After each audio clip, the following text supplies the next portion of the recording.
Dios, Señor, son útiles en tus manos, y te pedimos que esa palabra que tienes para nosotros sea de gran bendición y que la podamos atesorar en nuestro corazón. Muchas gracias, Señor, en el nombre de Jesús. Amén y amén.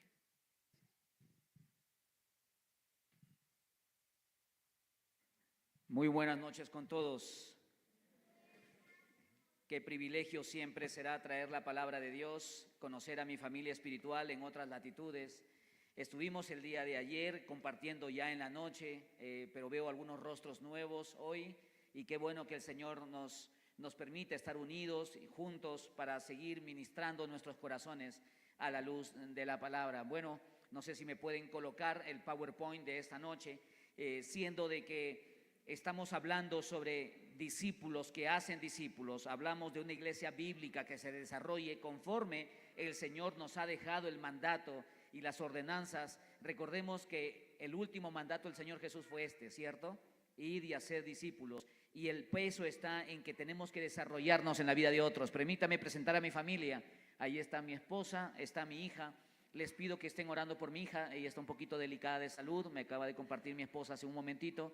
Entonces van a llevarla al médico, entonces pido que estén orando por favor por ella y que el Señor ponga su mano sobre mi hijita. Bueno, clic por favor. La siguiente imagen es la congregación en la cual soy pastor, creo que está ahí. La siguiente, ahí está. Dios me ha permitido pastorear esta congregación, la Alianza Cristiana y Misionera del Arco, en Trujillo. La ciudad se llama Trujillo, en Perú. Es una hermosa congregación, no solo en su infraestructura, sino también en su gente. Y para mí es un privilegio estar ahora entonces en medio de ustedes. Bueno, el Señor hizo las tinieblas, la luz también, es parte del diseño de Dios. Y bueno, hoy quiero hablarles de un tema importante acerca de la visión del discípulo. Se habla tanto de discipulado, se habla tanto de lo que es ser un discípulo, pero a veces ni siquiera entendemos a qué Dios nos ha llamado. Cuenta la historia que en un pueblo muy lejano, que vivían precisamente de sus cosechas, de lo que sembraban, la gente trabajaba en el campo, entonces los varones estaban muy preocupados porque no llovía. Y había tanta preocupación por qué ahora nosotros, de qué vamos a vivir. Entonces se reunieron los varones de la ciudad y empezaron a compartir unos con otros qué vamos a hacer, qué vamos a ahora, qué va a ser de nuestras familias, y empezaron ellos a preocuparse por esto. Uno por ahí decía, si hacemos esto, si hacemos aquello, si hacemos así, si hacemos asá, y había muchas ideas de qué podemos hacer. Pero alguien dijo, ¿y si oramos y buscamos a Dios para que llueva? Había algunos que tenían duda, otros decían, bueno, ya, pues oremos, ¿no? Busquemos a Dios y que Dios permita que empiece a llover para la bendición de nuestros terrenos. Bien, dijeron ellos, ¿qué tal si mañana nos reunimos aquí a las 6 de la mañana? Todos venimos y oramos y pedimos que Dios permita que llueva para nuestras cosechas. Bien, los varones se despidieron, se dieron la mano, mañana nos vemos aquí a las 6 de la mañana, y se fueron a sus casas. Llegó el siguiente día, era las 6 de la mañana, los varones estaban ahí listos para orar, pero solo un niño estaba ahí con su paraguas. ¿Qué significa eso? Que este niño tenía visión y sabía que Dios iba a responder a su oración. A veces nosotros le pedimos a Dios por cosas que ni siquiera creemos que lo va a hacer. Y ni siquiera nos preparamos para lo que Dios quiere hacer. Toda persona vive con una visión. En base a la visión que tenemos de la vida, entonces son nuestras decisiones. La pregunta sería, ¿qué controla nuestras decisiones?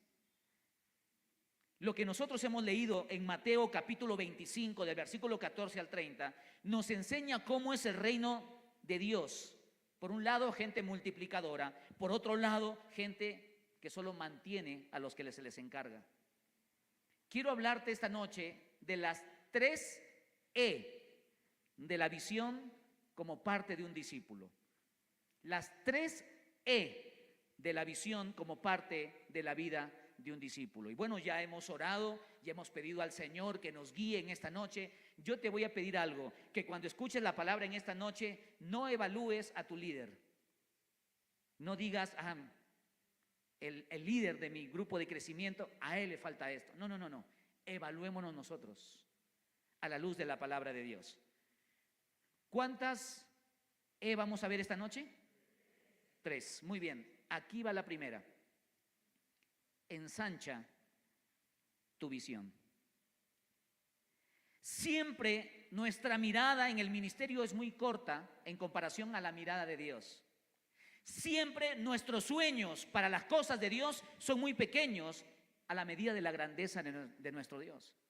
Necesitamos entonces ensanchar nuestra visión. La visión del Señor es amplia y es perfecta. Dice el versículo 14, eso sí te voy a pedir que mantengas tu Biblia abierta ahí en Mateo capítulo 25, que es el pasaje que estamos estudiando. Mateo 25 del versículo 14 hasta el versículo 30. Aquí nos habla de la visión del Señor. Dice que confió todo, absolutamente todo lo que tenía. Dice el versículo 14, les entregó sus bienes. No dice que les entregó parte de sus bienes. Les entregó todo lo que tenían. No se guardó absolutamente nada. Y amados, es lo que Dios está haciendo en cada congregación como esta. Dios está repartiendo dones, talentos y habilidades. ¿Qué estamos haciendo con lo que Dios nos ha encomendado? Ahora, es cierto, el Señor aquí, según la habilidad de cada uno, le da a sus siervos. Y esta historia nosotros lo conocemos muy bien. A uno les dio 5 talentos, a otro le dio 2, a otro le dio 1, cada uno conforme a su capacidad. Es decir, el Señor es equilibrado, es justo y exacto en dar a cada uno conforme se debe multiplicar. Si esta enseñanza no abre nuestra mirada, amados, nos estamos perdiendo en el Google o en el mapa de Dios. Tenemos que estar en el radar de Dios para entender qué es lo que el Señor quiere de nuestras vidas. ¿Será que el Señor se contenta con que las sillas estén llenas cada semana? Lo hablaba hoy día en la tarde. Creo que hay muchos discípulos de Jesús que creen que debemos llenar los templos de evangélicos y nos equivocamos. Nosotros debemos poblar la ciudad de discípulos de Jesús. Y para eso las células calzan perfectamente en esto. El primer siervo de esta historia, versículo 16, tenía la visión de crecer, de avanzar, de multiplicar. Sabía que Dios le había encomendado algo. Estoy simplemente haciendo un paralelo en esta historia con lo que Dios hace con nosotros. Sabía que su amo le había encomendado algo. Igual es para nosotros. Dios nos ha encomendado algo. ¿Vamos a multiplicar lo que Dios nos dio? Pero el tercer siervo tenía una visión de mantener, versículo 18. Si el Señor solo me da esto, gracias. ¿Qué es esto? Aromática, gracias. Te amo, hermano. Te amo, hermano, de verdad. Estos días me han contentado con estas aromáticas. Bueno, clic por favor. Aquí se ven las dos clases de personas que van a una iglesia: los pescadores de mar y los guardianes de pecera. Te dan 5 peces y tú te contentas con tus 5 peces que te dan. Y cuidas que no se peleen entre los 5, les das de comer a los 5 y te contentas con esos 5 que te dieron. Pero hay otros que están pescando en alta mar y están obteniendo más peces para el reino de los cielos. El primero de estos siervos tenía una visión espiritual de la vida, multiplicarnos. El tercero tenía una visión natural de la vida. ¿Qué visión vamos a tener nosotros? ¿Acaso ustedes no creen que Dios quiere que esta iglesia crezca? Entonces el problema no es de Dios. ¿De quién es el problema? Que esta congregación no avance, no fructifique, no se multiplique. En la tarde tuvimos una reunión con líderes de células o grupos de crecimiento, ¿cierto? Y yo les decía algo.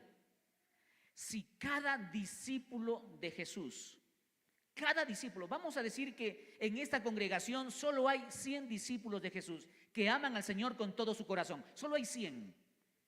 Si cada uno entendiera que debemos multiplicarnos, desarrollarnos en la vida de otro, discípulos que hacen discípulos, si cada uno entendiera que debemos ganar a otro, cada año esta iglesia se multiplicaría. Porque hoy somos 100, para fin de año seremos 200. A fin del 2024 seríamos 400. Al fin del 2025 seríamos 800. Ay, pastor, también es lo que usted pide. No, no es lo que yo pido, es lo que Dios pide. Por eso el Señor nos da para multiplicar. Yo vengo de una congregación donde tenemos 10 iglesias hijas. Gente sale cada 5 años para aperturar una nueva iglesia y seguimos creciendo. Hoy en día la asistencia estamos más o menos en unos 1,400 cada semana. Y te aseguro que vamos a dar a luz en los próximos años una nueva iglesia hija y vamos a bajar en nuestra estadística. Ya no serán 1,400, vamos a bajar a 800, 900 y vamos a seguir desarrollándonos. ¿Sabes por qué? Porque nos hemos puesto en las manos de Dios. Lo que Dios puede hacer, no me meto en eso porque yo no lo puedo hacer. Pero lo que es mi responsabilidad, sí lo voy a hacer. ¿Qué clase de visión tienes tú? Por naturaleza, nuestra visión es corta. Pero la visión de Dios es más grande que la nuestra. Tu visión va a terminar guiando tus decisiones. Entonces es simple. Mira el fruto de una persona y sabrás qué visión tiene en la vida. ¿El Señor está satisfecho con la visión espiritual que tú tienes? Solo los que corren riesgo saliendo de su zona de confort agradan el corazón de Dios. Si pueden poner clic, por favor, en pantalla. Esto que deberíamos entender cada uno de nosotros. La vista siempre te paraliza, pero la visión es la que te moviliza. Cuando yo miro las cosas, digo, no, quizás es imposible a mis ojos hacerlo. Pero cuando tengo una visión clara de parte de Dios y la visión para mi vida está en su bendita palabra, entonces entiendo lo que Dios quiere hacer. Si hace tiempo atrás en nuestra congregación nos hubieran dicho, de aquí van a nacer 10 iglesias hijas, de acá van a enviar misioneros a Europa y a Euroasia. Éramos una congregación de 120 personas. ¿Quién lo iba a creer? Creo que ni el más positivo y espiritual hubiese creído que de aquí, siendo 120 personas, van a nacer 10 iglesias hijas. Pero nos pusimos en el plan de Dios, no en nuestro plan. Dejamos de mirar con nuestros propios ojos naturales y empezamos a mirar con los ojos de Dios. Los 2 primeros siervos se movilizaron, multiplicaron lo que el Señor, su amo, les había dado, pero el tercero se paralizó porque empezó a sacar ecuaciones en su mente que no venían conforme al corazón del amo. Amados, nuestra iglesia local salió de un lugar, 120 personas, para un nuevo local estratégico para empezar a evangelizar y discipular. De esas 120 personas, como 50 personas se regresaron, dijeron, no, aquí no. No, el pastor se ha equivocado. No, nosotros nos regresamos. No, más cómodos aquí, así, allá. 50 personas se regresaron. Nos quedamos aproximadamente 60. En ese tiempo yo era un niño. Te estoy hablando del año 87, 88, 89. Yo era un niño. Pero éramos claros en lo que Dios tenía. Nuestro pastor era claro en lo que Dios quería para su iglesia. Y empezamos a crecer, y recuperamos a 120, llegamos, luego 250, pasamos a ser 500, llegamos a 800, dimos a luz nuestra primera iglesia hija en el año 2000 y empezamos a descender obviamente en la estadística y empezamos una vez más a crecer. En nuestra primera iglesia hija salieron más de 300 personas. Y empezamos otra vez a crecer. Año 2005 dimos nuestra segunda iglesia hija. Y así cada 5 años, bajo la visión de Dios que tiene para nosotros. La visión pastoral fue obedecer el mandato de Dios, ir y hacer discípulos. Aprendamos entonces a vivir con la visión de Dios en la familia, en el trabajo, en la economía, en la sexualidad. Amados, los lentes de Dios siempre son los lentes correctos. Pastor, ¿cómo sé cuáles son los lentes de Dios? Aquí está en su bendita palabra. Mientras más escudriñamos la palabra, mejor tendremos nuestra mirada como Dios ve las cosas. Todos tenemos oportunidades de crecer y la visión con pasión te llevará a estas oportunidades y aprovecharlas. Nosotros buscamos en nuestra congregación pasionarios. No sé si lo pueden poner en la pantalla, por favor. Nosotros buscamos en nuestra congregación pasionarios. ¿Qué es un pasionario? Es un visionario con pasión. Es decir, que tiene clarito hacia dónde apunta, pero también vive apasionado por lo que Dios le ha encomendado. A todos Dios nos ha dado dones. ¿Qué estás haciendo con tus dones? A todos el Señor nos ha dado habilidades. Me he topado con gente en la iglesia que me dice, pastor, pero yo no tengo dones, tampoco tengo talentos.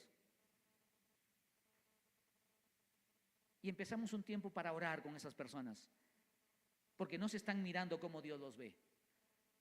Y entonces después descubren lo que Dios les da como herramientas para multiplicar y para desarrollar. Es triste decirlo, pero a veces vivimos apasionados por el fútbol o por algún deporte. Vivimos apasionados por el trabajo, nos metemos de lleno, pero no somos apasionados para las cosas de Dios. Podemos esperar con ansias el día de nuestro cumpleaños, pero esperamos con ansias el día que nos toca el grupo celular. Esperamos con ansias el día domingo o el día de celebración para vernos una vez más y abrazarnos en el Señor. Hoy te dije que quiero hablar de las 3 E de la visión. ¿Cuál es la primera? Ensancha tu visión. Miremos la vida como Dios lo ve. Y cuando me quito mis lentes naturales, implica que tengo que colocarme los lentes espirituales para mirar el ministerio, para mirar la iglesia, para mirar la vida, para mirar el matrimonio, para mirar tu sexualidad, para mirar tu soltería, todo con los lentes de Dios. Mis lentes personales y naturales están desenfocados. Están distorsionados a tal punto que yo estoy caminando así con mis lentes naturales, intentando en la vida, pero los lentes de Dios son los correctos. Empiezo a mirar la vida con total claridad, entonces mis decisiones también son claras para el Señor y empiezo a invertir mi vida en lo que Dios ha demandado de mí. Amado, Dios no te ha llamado para que tú vengas un día a la iglesia y digas, ay, qué bonito, ¿ah? Y de ahí vuelvas la próxima semana. Dios te ha llamado para que seas un representante de Jesucristo y para que lleves la luz de Jesús a tu familia, a tu trabajo. A veces estamos nosotros orando, ay Señor, me gustaría que mi esposo se convierta, que mi suegra se convierta, y el Señor nos está mirando, ¿y para qué te enviaba a ti? ¿Y para qué estás ahí? Ay Señor, mi jefe en el trabajo tiene tanta visión, si él conociera al Señor, y el Señor nos mira, ¿y para qué te he enviado ese trabajo a ti? Pero estamos orando para que otros hagan lo que nos corresponde a nosotros hacer. A veces el trabajo de muchos lo estamos haciendo unos pocos, porque no asumimos nuestra responsabilidad bajo los lentes de Dios. En los lentes de Dios, todos nosotros tenemos un lugar en el cuerpo de Cristo, pero también todos nosotros tenemos una tarea y una responsabilidad que hacer para la gloria de Dios. ¿Cuál es la primera E? ¿Cuál es la primera E? Muy bien, vamos a la segunda E. La segunda E, empodera a tu equipo. Ah, pastor, esta palabra empodera no me gusta mucho porque lo han manoseado, etcétera. Mira, empoderar significa encargar, dar responsabilidad. Mi hija Lisheva tiene 5 años y ya tiene tareas en la casa. Mi esposa le ha enseñado a lavar ciertos elementos, entonces ella sabe que tiene que lavar los platos en la casa. Y ella ya lo dice hasta con convicción. Lo dejan ahí, porque yo voy a lavar, dice. El Señor entrega sus bienes. Esta historia bíblica de Mateo capítulo 25, el amo entrega sus bienes y los reparte, ¿cierto? Lo dice el versículo 14. muy clarito, dice, porque el reino de los cielos es como un hombre que yéndose lejos, llamó a sus siervos y les entregó sus bienes. El amo confía en la capacidad de cada uno, aunque las capacidades no eran iguales de sus siervos. Ninguno era mejor que otro, simplemente son distintos. Amados, ¿qué significa esto? Que todos podemos ser parte del equipo de Dios. Si tú estás aquí, es porque Dios desea que seas parte de su equipo y te desarrolles conforme a los planes de Dios. El problema es, ¿vamos a obedecer a los planes de Dios? El amo les encarga, les dice, multipliquen, desarróllense, luego regresa. Dice el versículo 19, mira lo que dice el versículo 19. Después de mucho tiempo vino el Señor de aquellos siervos y arregló cuentas con ellos. El amo empoderó y luego viene para medir los resultados. Y es lo que el Señor hace con nosotros. El Señor va a llegar el momento que nos va a pedir cuentas de cada don, talento y habilidad que nos dio. Ah, sí, pastor, pero menos mal que a mí solamente me dio un don. Y menos mal que me dio un talento. Entonces, a las justas puedo hacer esto. Pero hay algo más. El Señor te va a decir, ¿y qué hiciste con lo que escuchaste semana tras semana? ¿Eres un solo oidor? ¿O vas a ser un hacedor de la palabra? El Señor va a demandar por cada palabra que nosotros hemos escuchado de las benditas Escrituras. Amados, podemos pasar de congreso en congreso, de retiro en retiro, de capacitación en capacitación. ¿Para qué? Para seguir diciendo, ah, qué bonito, ¿ah? Ah, mira lo que Dios quiere, ¿ah? Y nos quedamos ahí. Jesús sabía que Pedro lo iba a negar. Jesús sabía que Tomás iba a dudar, pero aún así les llamó y les dio una oportunidad. ¿Cuál es tu equipo de trabajo? Mi equipo es mi familia. Mi equipo es el cuerpo pastoral con quienes yo tengo que desarrollarme. Pero escúchame bien, antes de empoderar hay que elegir. Uno no va y dice, tú. Uno no hace eso, ¿cierto? Antes de empoderar yo tengo que elegir. Escúchame bien lo que voy a decir. Tu alcance de discipulador se va a medir en tu capacidad de empoderar. Tu alcance como discipulador se va a medir en tu capacidad de empoderar. El día que yo me creo lo máximo, entonces nadie es suficiente para hacer ciertas responsabilidades. Entonces no le puedo empoderar eso a él porque no lo sabe cómo hacer. Él peor, él no es nuevo. Entonces yo hago todo. Y nunca se desarrollan los demás. Cuando yo empodero, le doy cierta responsabilidad y al mismo tiempo los acompaño. Eso es discipular. Y les puedo decir, mira, me parece que esto pudiste hacerlo mejor de esta manera. Y acompaño a la persona. Saldrá en pantalla. El verdadero discípulo debe ser como un andamio. Somos muy útiles en un lugar, no sé si lo pueden colocar en pantalla, por favor. El verdadero discípulo debe ser como un andamio. Somos muy útiles en un lugar, pero nos movemos según la necesidad. Cuando me imagino que se colocaron ciertas cosas aquí, colocaron un andamio para colocar las cosas. Pero el andamio fue movido para ahora colocar las cosas allá. Y así es el discipulador. El discipulador es como un andamio que se mueve según la necesidad. Ahora, una pregunta interesante es, ¿qué necesitas hacer antes de empoderar? Claro, ya entiendo que es elegir, elijo a él, elijo a ella, elijo a ellos. ¿Qué necesito considerar antes de empoderar? No sé si esto saldrá en pantalla. Primero, dedícate a edificar el carácter. Dedícate a edificar el carácter. Líderes enfermos emocionalmente terminan por dañar a los que le rodean. Y amados, yo entiendo solo una cosa en el ministerio. Si yo no quebranto mi corazón en la presencia de Dios, voy a terminar quebrantando a los que me rodean. Yo tengo que quebrantar mi corazón delante del Señor para que pueda servir con humildad y sencillez a los que me rodean. Entonces así como Dios perdona mis errores, entonces yo puedo ayudar en los errores de otros, porque tengo el corazón quebrantado, pero no estoy quebrantando a los demás.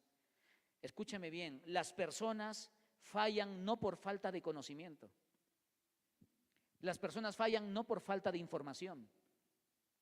Las personas fallan por falta de carácter, por no ser íntegros, porque el corazón no está alineado con el corazón de Dios. Lo primero que tenemos que trabajar es en el carácter de las personas. Por eso es que necesitamos que Jesús crezca en nosotros y nosotros menguar, para que cuando la gente que quiera acercarse al Señor pueda ver a Jesús a través de mi vida y no a Daniel. Yo lo dije ayer, si yo amo a mi esposa como Daniel ama, y si amo a mi hija como Daniel ama, yo te aseguro que el divorcio está muy cerca y que voy a terminar quebrantando el corazón de mi hija. Yo tengo que amar como Jesús ama. Entonces ese día voy a ser un modelo para ellos, voy a ser ejemplo para ellas y puedo liderar el corazón de ellas. ¿Qué necesitas hacer antes de empoderar? Dedícate a edificar el carácter, el tuyo, no el de los demás. Lo demás viene por añadidura. Una segunda cosa que necesitas hacer antes de empoderar: construye relaciones. Es interesante que cuando Jesús llama a sus 12, no les llama directamente para que hagan algo, los llama primero para que estén con Él y luego para enviarles a predicar. Lo primero que tenemos que hacer en la comunidad, en la iglesia, en el grupo de crecimiento, es construir relaciones. A veces queremos nosotros súper cristianos, ¿no? Alguien llega a la célula, ¿sabías que eres pecador? ¿Sabes que tú estás haciendo esto y que te vas a ir al infierno? Hay que establecer relaciones. Hola, ¿cómo estás? ¿Cuál es tu nombre? Daniel. Daniel, ¿dónde vives? En Las Quintanas. Ah, mira, yo tengo a mi papá que vive por ahí. ¿Por qué parte? Ah, por el Parque del Maestro. Ah, no, mi papá vive por el Reservorio, el Parque del Reservorio. ¿Y hace cuántos años que vive por ahí? Y establezco relaciones. Oye, Daniel, ¿crees que puedo tener tu número para llamarte de vez en cuando, mandarte un mensaje? Dentro de 2 semanas, oye, Daniel, mira, va a jugar el Perú-Colombia. Ven para verlo en casa juntos. No hablo de fútbol porque si no algunos se van a enojar conmigo. Empiezo a construir relaciones. No se trata de liderar desde el frente, se trata de liderar cerca a las personas, de estar con los demás, de caminar junto a, de tomarle de la mano a alguien y caminar juntos hacia el Señor. Yo le explicaba esta mañana al grupo de liderazgo, a veces nosotros decimos, mira, ahí está Jesús, anda hacia Él. En lugar de tomar a la persona y decir, ven conmigo, te voy a guiar hacia Jesús. Y en el camino yo le voy a decir, mira, ya aprendiste, ahora hazlo tú solo. No, es que me da temor, ya yo te acompaño, pero hazlo tú. Y después cuando ya lo puede hacer la persona, le dices, ahora hazlo tú con otro. Lo que yo hice contigo, cómo te guié en esto, ahora tú hazlo con otra persona. Estoy empoderando el ministerio. Y así levantando siervos para el Señor. Todo discípulo debe caminar con su discipulador y con otro discípulo también. Lo dije en la tarde. Segunda de Timoteo 2:2 es perfecto, calza en el discipulado. Lo que has oído de mí ante muchos testigos, esto encarga a hombres fieles que sean idóneos para enseñar también a otros. Todo discípulo que asiste a una congregación debe tener un Pablo y debe tener un Timoteo. Todos. Rápidamente debemos responder a 2 preguntas. Primero, ¿quién me discipula? Y segundo, ¿a quién discipulo yo?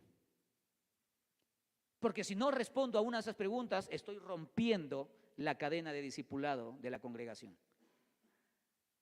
Y si no soy parte del eslabón que se sujeta fuerte, entonces soy parte del problema y no permito que se desarrolle el discipulado.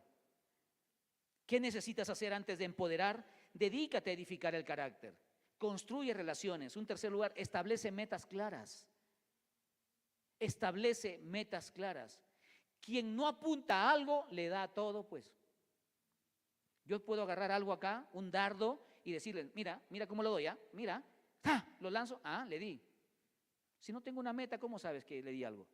Entonces le doy a todo. Tengo que establecer metas claras.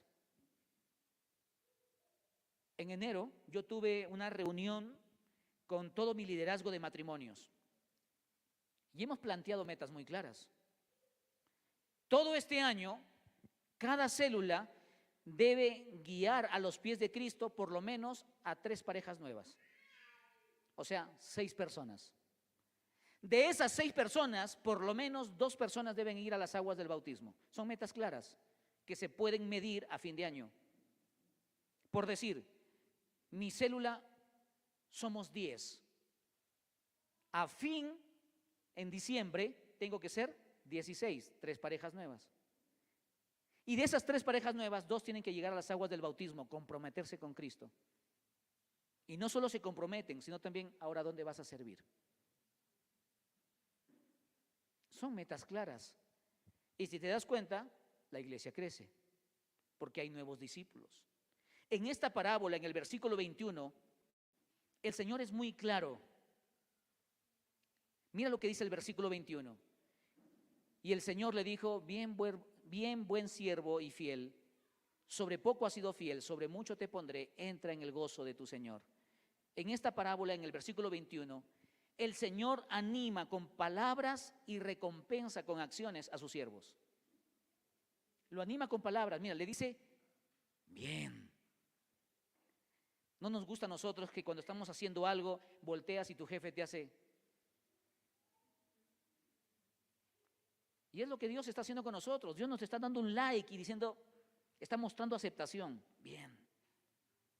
Pero no es lo único. También habla de su condición y le dice, buen siervo. Pero ojo, si el Señor habla de un buen siervo, también puede haber entonces un mal siervo. Y encima aquí el amo lo califica, le dice fiel. Amado, ¿estás caminando en fidelidad con el Señor? Quien es infiel con Dios le puede ser infiel a cualquiera. Y el Señor, acá el amo, recompensa con acciones. Le dice, sobre mucho te pondré, es la recompensa. También le dice, entra en el gozo de tu Señor, es un descanso.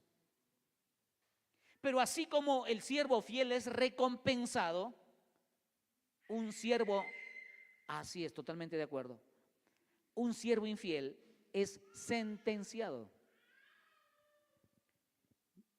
¿Cuáles son las evidencias de un siervo infiel? Mira lo que dice el versículo 24. Evidencias de un siervo infiel. Versículo 24 dice, pero llegando también el que había recibido un talento, dijo, Señor, te conocía que eres hombre duro, que ciegas donde no sembraste y recoges donde no esparciste. Saldrá en pantalla, ojalá.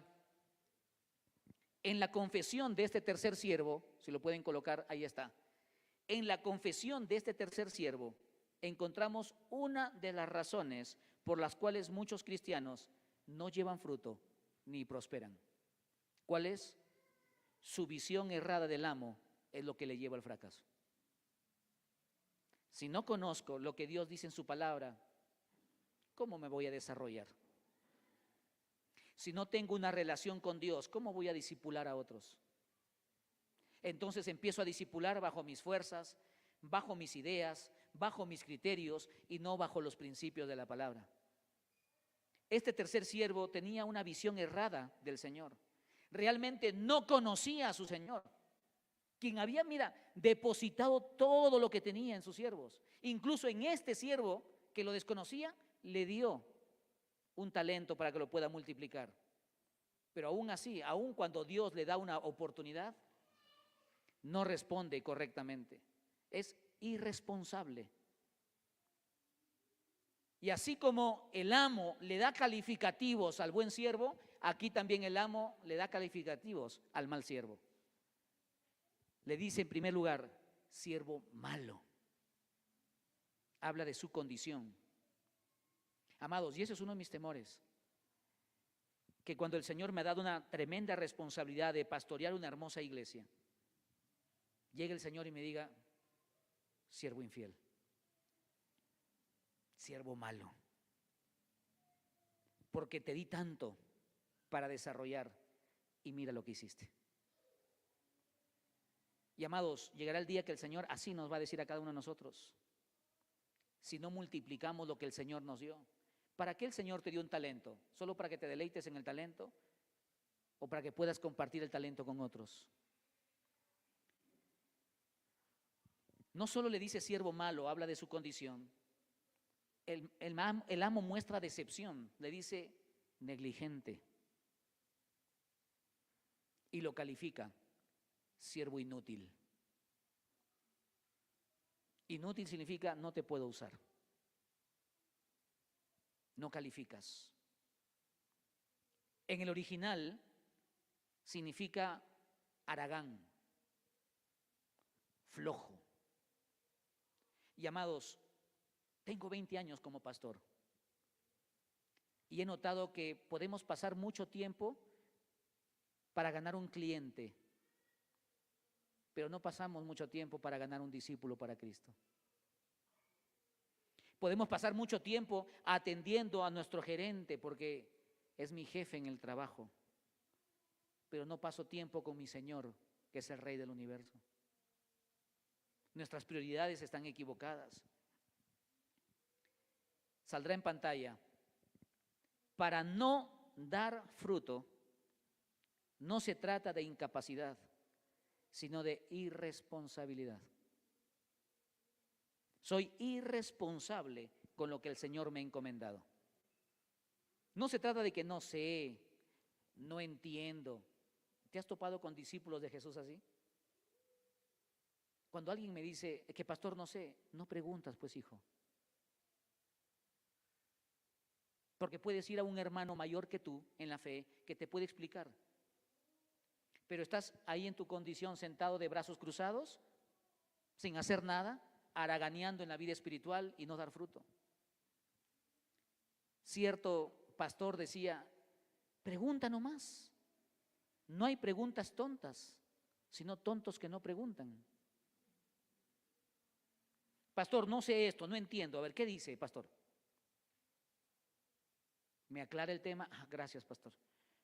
Y si alguien alguna vez escucho que no sé, a mí me explicaron esto, mira. Para no dar fruto, no se trata de incapacidad, sino de irresponsabilidad. Y perdóname si soy hiriente con esto, con esta pregunta que voy a plantear. Bueno, al final me voy el lunes, ya no me vas a ver. Pero ¿no será que somos irresponsables con la tarea que Dios nos ha dado? ¿Cuántos años de cristiano tienes? ¿5 años? ¿10 años? ¿8 meses? Muéstrame tus frutos. ¿Dónde están los discípulos que has ganado para Cristo? No, pastor, lo que pasa es que la gente es dura, más dura de lo que Dios puede hacer. Ay, pastor, si usted entendiera cómo la gente en Colombia, que en Perú no pecan. Tenemos las mismas realidades, amados. En asuntos espirituales, saldrá en pantalla, en asuntos espirituales, la diligencia es premiada y la negligencia es castigada. Entonces cada uno ya sabe cuál será el fruto de lo que Dios nos dará. O nos premiará o nos castigará. En asuntos espirituales, la diligencia es premiada y la negligencia es castigada. A ver si me ayudan porque yo tiendo a olvidarme rápidamente las cosas, sobre todo mis deudas. ¿Cuál es la primera E? Ensancha tu visión, mira cómo Dios ve las cosas. ¿Cuál es la segunda E? Empoderar a tu equipo, ¿cierto? Dios me ha dado ciertas tareas, entonces yo voy a encomendar a otros para que me apoyen y me ayuden en estas hermosas tareas. lo decía en la tarde, cuando viajo a nivel local o nacional, internacional es más complicado porque yo vengo desde Perú, pero cuando hago viajes o estoy invitado para ir a compartir la palabra a otros lugares, yo llevo a alguien conmigo. Y a ese alguien que llevo, yo les digo, me encantaría el día que yo esté sentado y a ti verte ahí. Amados, tú no sabes la magnitud cuando disipulas a una persona de lo que Dios va a hacer en esa persona. El día que me presentaron como pastor titular de la iglesia, y yo estaba ahí llorando porque es la iglesia que amo con todo mi corazón, y las autoridades nacionales oraron por mí, la iglesia oró por mí, se acercó una hermana mayor, casi anciana. ¿Sabes quién era? Mi maestra de escuela dominical. Y me palmeaba mis mejillas y lloraba. ¿Y sabes lo que me dijo? Nunca imaginé que yo le enseñé las verdades del reino a quien mañana más tarde iba a ser mi pastor. Jamás puedes imaginar la magnitud de lo que Dios puede hacer en la vida de un discípulo que tú llevas a los pies de Cristo. De repente hoy, aquí estarán los futuros misioneros de Colombia o los futuros pastores de esta congregación. Miremos con los ojos de Dios y empecemos a empoderar. La tercera elige caminar por fe. ¿Por qué coloco este verbo, elige caminar por fe? Porque conozco a muchos que eligen caminar por vista, aún estando en el cuerpo de Cristo. Amado hermano, quisiera que tú nos apoyes en esta célula. No, pastor, las células no son difíciles. ¿Y quién ha dicho que el ministerio es fácil? Yo no encuentro ningún versículo que me diga que la vida cristiana es color de rosa. Pero sí encuentro un pasaje que me dice, yo estaré con vosotros todos los días hasta el fin del mundo. Y eso a mí me basta. Lo que tenga que venir por delante, yo sé que tengo una promesa que voy a vivir, que es que mi Jesús estará conmigo todos los días hasta el fin del mundo. Y eso, amado, es suficiente. Elige caminar por fe. El versículo 16 muestra que el primer siervo fue y negoció los talentos. Y amados, cuando tú negocias hay riesgo, ¿cierto? Puedes perder o puedes ganar.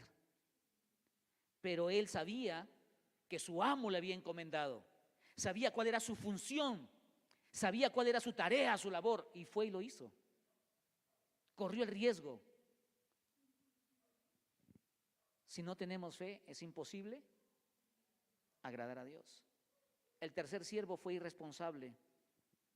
No estuvo dispuesto a correr riesgos y que dijo, no, así, en Perú usamos una expresión, yo me aseguro. No sé si lo dicen acá. Yo me aseguro. Me ha dado uno, lo guardo y le devuelvo su uno. Y al final me aseguro, pero eso no es una visión espiritual. Saldrá en pantalla. El Señor desea que salgamos de lo común, de lo ordinario, de lo natural, y hagamos lo sobrenatural para el Señor, que marquemos la diferencia.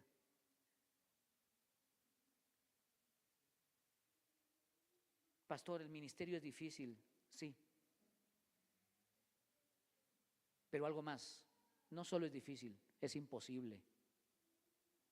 Por eso es que el Señor nos ha llamado, porque nosotros solo somos instrumentos de lo que Él quiere hacer.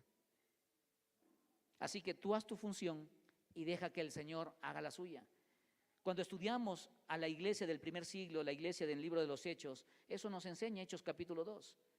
La congregación se reunía para alabar a Dios, la congregación se reunía para tener favor con el pueblo, la congregación se reunía para estudiar en la doctrina de los apóstoles, la congregación se reunía para partir el pan, la congregación se reunía para orar juntos, sí.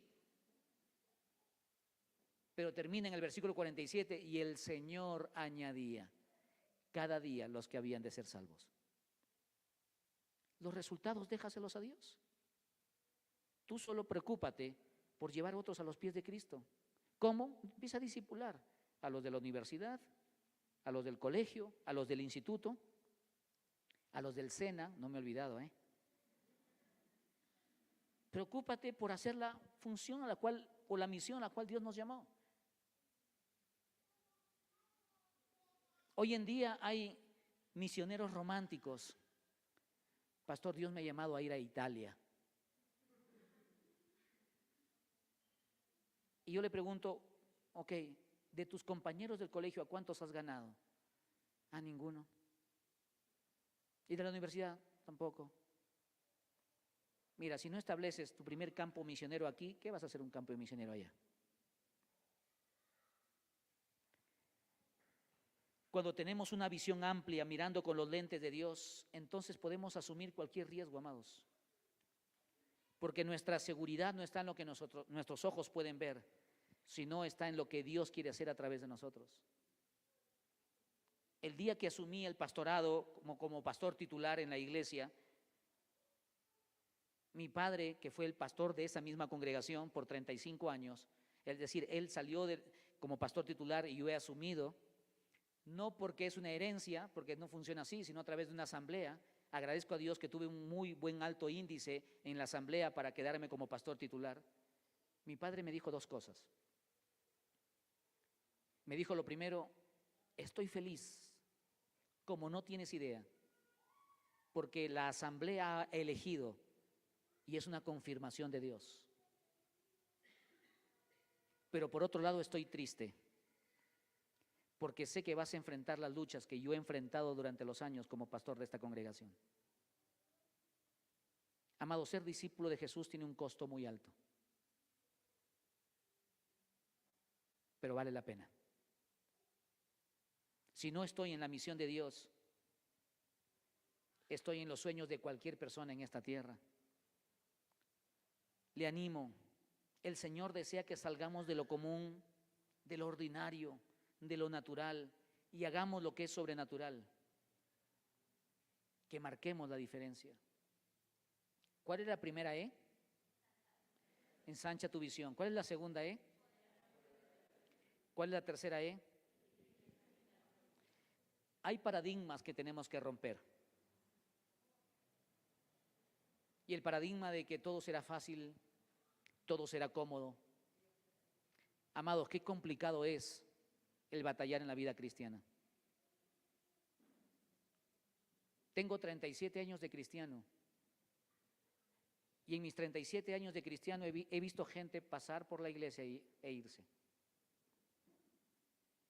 Pero también he visto compañeros que han llegado a mi edad y hoy están asumiendo también el pastorado. Y he visto lo que Dios puede hacer en la vida de hombres y mujeres que dicen, Señor, aquí estoy, haz tu obra. A partir de hoy me saco mis lentes naturales y me coloco los lentes espirituales, lo que tú quieres hacer a través de mi vida. Cuando yo le comenté a mis padres que Dios me había llamado al ministerio y que quería estudiar en el seminario, mi papá me dijo, bueno, primero una profesión. Mi padre pastor, Yo le decía, papá, sí, yo sé que es importante una profesión y yo recomiendo a los jóvenes, estudien una profesión. Pero en mi caso, papá, ya no aguanto más, es un fuego que está acá que yo quiero estudiar en el seminario. Primero una profesión. Postulé, ingresé a arquitectura en la universidad y estuve estudiando ahí, yo no aguantaba. El primer ciclo ya no aguantaba. Segundo ciclo ya no aguantaba y le decía diciendo, papá, yo quiero estudiar en el seminario. No. Tercer ciclo me fue terrible en arquitectura, terrible me fue.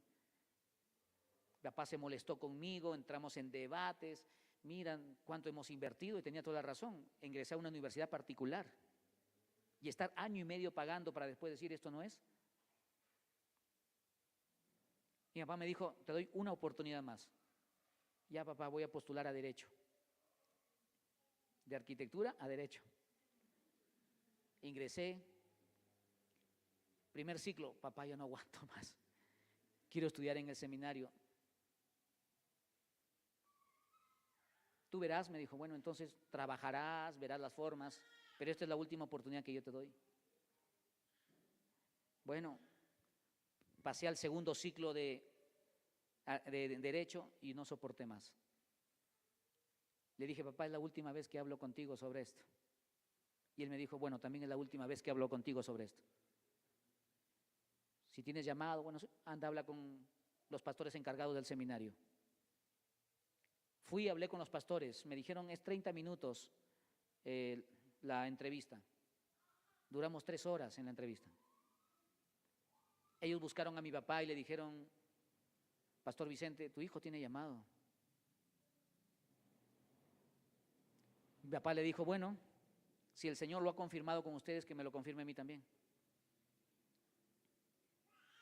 Una noche yo estaba durmiendo en mi cuarto y tocaron la puerta de mi cuarto. Ya estaba durmiendo.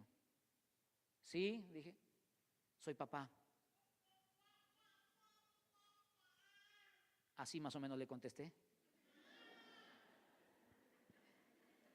Abrí la puerta y encontré a mi papá llorando. Y me dijo, ¿puedes bajar a la sala un momento? Mientras bajaba las gradas yo pensaba, ¿qué he hecho? A ver, ¿qué hice? No, en el campamento pasado, ¿qué hice? No me acuerdo. Bajaba las gradas y, Señor, por favor, ayúdame, no sé qué he hecho. Cuando llegué a la sala estaba mi mamá sentada llorando. Mi papá se sentó al lado de mi madre y me dijo, siéntate. Me senté y mi papá me dijo, hijo, perdóname.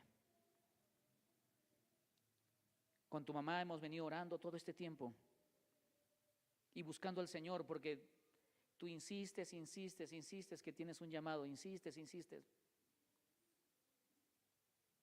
Pero hemos empezado a doblar rodillas con tu mamá. Y el Señor a los dos nos ha hecho recordar cuando tu hermana Keila tenía 7 años, cuando tu hermano Paul tenía 6 y cuando tú tenías 4.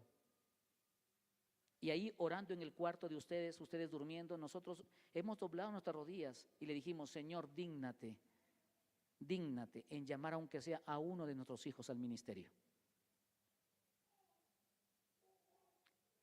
Hijo, el Señor ha respondido después de una década.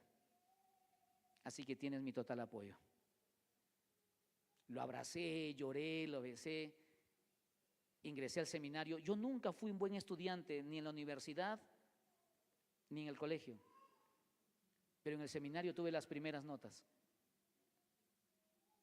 No le pagaba a los profesores, no sé cómo, pero era la gracia de Dios estando en un lugar donde yo debería estar. Y si hoy yo estoy parado aquí, no solo es por la gracia de Dios, es por la vida de un hombre que es más pequeño que yo, pero que invirtió su vida en mí, mi padre, y que me discipuló a tal forma que yo lo vi sufrir a mi padre. Incluso él ha llegado a la cárcel producto de que gente le acusó de cosas injustas y llegó a la cárcel, pero tuvo que salir porque no había nada que pudieron probar, pero que amó a Dios con todo su corazón. Y yo muchas veces le digo, papá, si hoy yo estoy aquí también es fruto de tu ministerio y de tu liderazgo. Jamás puedes imaginar lo que Dios puede hacer cuando discipulas a una simple persona para la gloria y la honra del Señor. Voy terminando. Llegará el día en el cual vamos a tener que rendir cuentas. Versículo 19. Después de mucho tiempo vino el Señor de aquellos siervos y arregló cuentas con ellos. Amado, llegará este día que el Señor nos va a decir, ¿dónde están tus frutos? Y me temo que aunque suene gracioso, los únicos frutos que sacarán serán las naranjas, las manzanas y los plátanos que tienen en su casa, pero no los frutos espirituales de una vida invertida en otra.